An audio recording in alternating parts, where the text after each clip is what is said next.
그리고 효과적인 독서 기술을 배울 필요가 있는데 눈 운동 독서법, 그리고 퀀텀 독서법, 초서 독서법, 신토피칼 독서법, 그리고 플랫폼 독서법, 이 다섯 가지 기술에 대해서 잠시 나누겠는데요. 눈운동 독서법이라는 것은 눈동자를 이렇게 책을 펼쳐서 눈동자를 움직여서 책을 읽는 그 훈련을 하는 것입니다.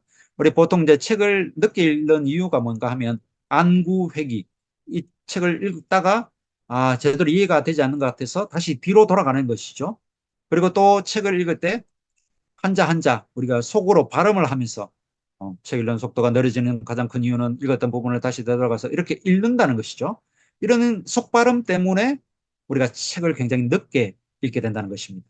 하지만 눈운동 독서법이라는 것은 뜻이 들어오지 않더라도 1행, 보통 책의 한 행을 1.5초 정도로 읽으라는 것이죠. 이렇게 빨리 쭉 그냥 읽어 나가는 것입니다. 먼저 일단은 뜻은 이해되지 않더라도 계속해서 운동을 하는 것입니다. 눈 운동. 운동을 계속 한 달 정도 하게 되면 바로 이 눈동자가 그 책을 읽는데 아주 최적화되는 것이죠. 그런데 이 반복 훈련 후에 계속해서 이게 반복 훈련이 되면 안구 회귀 현상이 굉장히 줄게 됩니다. 저도 이 운동법을 이렇게 독서법을 좀 알게 되고 이렇게 훈련을 해보았습니다. 책을 예전에는 굉장히 책을 읽다가 다시 돌아가는 경우들이 굉장히 많았거든요. 그런데 이제는 조금 이해되지 않더라도 빨리 눈을 움직여서 한행 한행 계속 빠른 속도로 읽는 훈련들을 하게 되었고 이제 어느 정도 좀 정착이 되었습니다.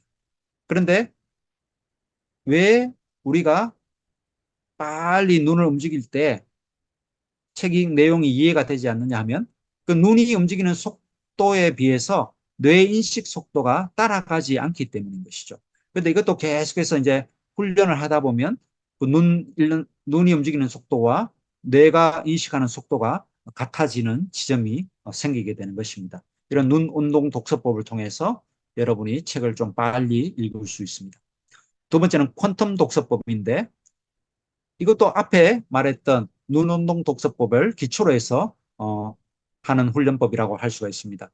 이 독서의 속도와 이해 향상의 가장 큰 걸림돌은 눈의 속도가 아니라 뇌의 속도라는 것이죠. 우리는 자꾸 책을 눈으로 본다고 생각하는데 그렇지 않다는 것입니다. 눈보다 중요한 것은 바로 우리의 뇌가 얼마나 이 책을 잘 내용을 인식하느냐 하는 것이거든요. 그래서 뇌의 사고 구조를 바꾸는 훈련을 통해서 우리가 평면적, 순차적 사고에서 입체적, 동시적, 병렬적 사고 상태, 초공간 상태로 만들 때 우리는 책을 더 효과적으로 읽을 수 있다는 거죠. 그리고 우리가 책을 읽을 때 글자를 하나하나 읽는 것이 아니라 단어 하나를 전체로 인식하며 읽는 것입니다. 우리는 착각하기를 글자 하나하나를 읽는다고 생각하지만 우리는 글을 읽을 때 한 단어를 인식하고 좀 더 발전한다면 그 한 행, 그리고 몇 행을 한꺼번에 읽을 수 있는 수준으로 발달할 수가 있습니다. 여러분 한번 읽어보시겠습니까? 글자 윗부분을 우리 가렸는데요. 읽으실 수 있으세요? 그리고 글자 밑부분을 가렸습니다. 어느 것이 더 읽기가 수월하십니까? 같은 내용인데 글자 윗부분만 이렇게 보이는 것이 더 수월하게 글 내용을 이해할 수 있는 것을 알게 됩니다. 우리 실제적으로 글자 하나하나를 다 보아야만 책을 읽는다고 생각하지만 그렇지 않다는 것이죠. 윗부분만 대략 보아도 어떤 내용인지 대략 이해가 된다고 말할 수가 있습니다. 하나 더 볼까요? 여러분, 글을 읽으시면서 어떤 어려움이 있으십니까? 글 내용을 이해하는 데 어려움이 있으신가요? 캠브리지 대학교의 연구 결과에 따르면 한 단어 안에서 글자가 어떤 순서로 배열되어 있는가 하는 것은 중요하지 않고 첫 번째 번, 첫 번째 번과 그리고 마지막 글자가 올바른 위치에 있는 것이 중요하다고 한다. 근데 실제적으로 이 글을 읽어보면 막 뒤죽박죽이죠. 그런데 우리가 글을 읽는데 이해하는데 별로 어려움이 없는 것입니다. 왜냐하면 우리가 글자 하나를 읽는 것이 아니라 한 단어를 그리고 한 문단을 한꺼번에 쭉 보기 때문에 한 단어 하나, 그 글자 글자가 이렇게 뒤죽박죽이 엉망진창으로 되어 있다 할지라도 우리 글을 인식하는 데에는 아무 어려움이 없다는 것이죠. 인간의 두뇌는 모든 글자를 하나하나 읽는 것이 아니라 단어 하나를 전체로 인식하기 때문이다라고 이 캠브리지 대학교의 연구 결과에 이야기하고 있는 것입니다. 이런 이제 훈련을 계속해서 해나가면 우리가 한 글자가 아니라 한 단어, 그리고 한 행, 그리고 몇 행을 한꺼번에 읽는 그런 수준에 이를 수가 있습니다. 그리고 초소독서법인데요. 이건 또 다른 이름으로 저술독서법이다라고 말할 수 있는데, 초소독서법은 먼저 입지, 해독, 판단, 초서, 의식 확장의 5단계로 구성되는데, 책을 전체적으로 한번 목차를 보면서 쭉 훑어보는 것이죠.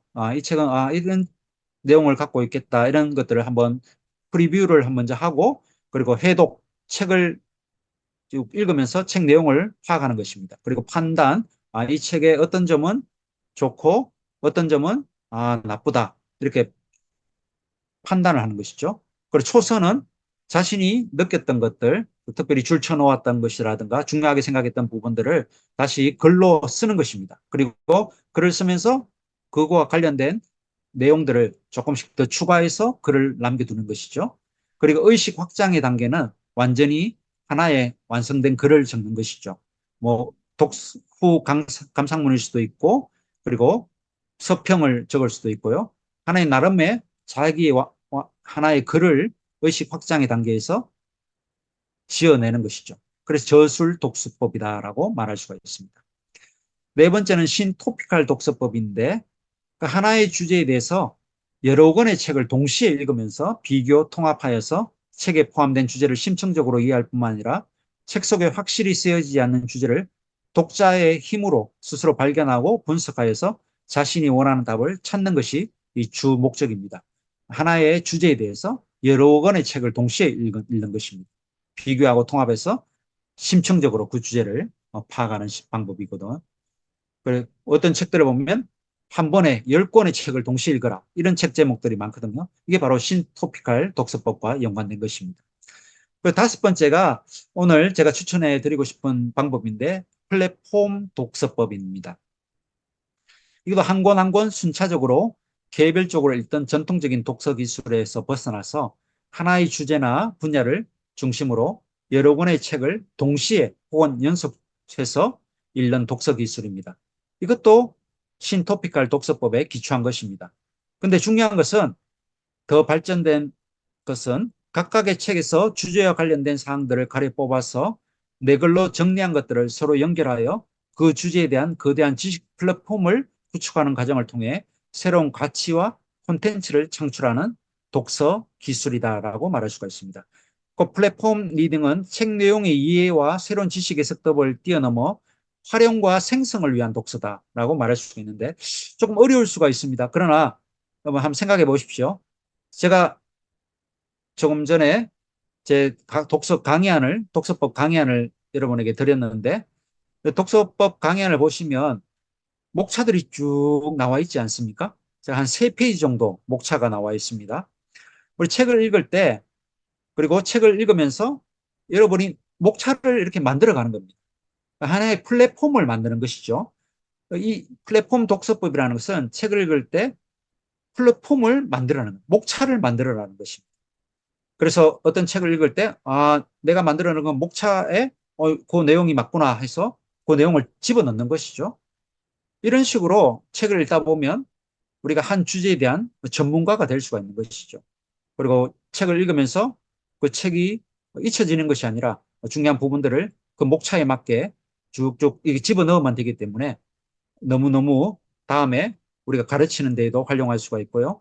그 책 내용을 기억하는 데에도 너무너무 도움이 되는 기술이라고 볼 수가 있습니다. 그런데 이 지식 플랫폼이 한 개가 아니라 만약에 10개를 가지고 있다. 독서법, 그리고 글 쓰는 법이라든가, 그리고 선교사의 교회 개척하는 방법이라든가, 여러 가지 주제들이 굉장히 많잖아요. 그런 주제들을 여러분이 미리 좀 고민을 하셨다가 하나의 플랫폼을 쭉 만들어 놓으시는 겁니다. 그렇다면 책을 읽다가 이 내용은 이런 주제와 관련되고 이 항목에 이 내용을 넣으면 좋겠네. 이런 식으로 계속해서 쌓아가다 보면 여러분이 여러 주제에 대한 전문가가 될 수가 있고 책을 아주 효과적으로 기억하면서 소화할 수 있는 그런 방법이 될 수가 있는 것입니다. 그래서 여러분이 플랫폼 독서법을 좀 기억하시면서 여러분 책 그 강의안 안에 이 책 내용이 어떤 책에서 더 자세히 설명이 되어 있는지 제가 각주로 다 달아 놓았으니까 여러분이 한번 참고로 해서 어떤 책들도 구입하셔서 좀 더 전문적으로 더 깊이 좀 이해하시면서 공부해 보시면 좋을 것 같습니다.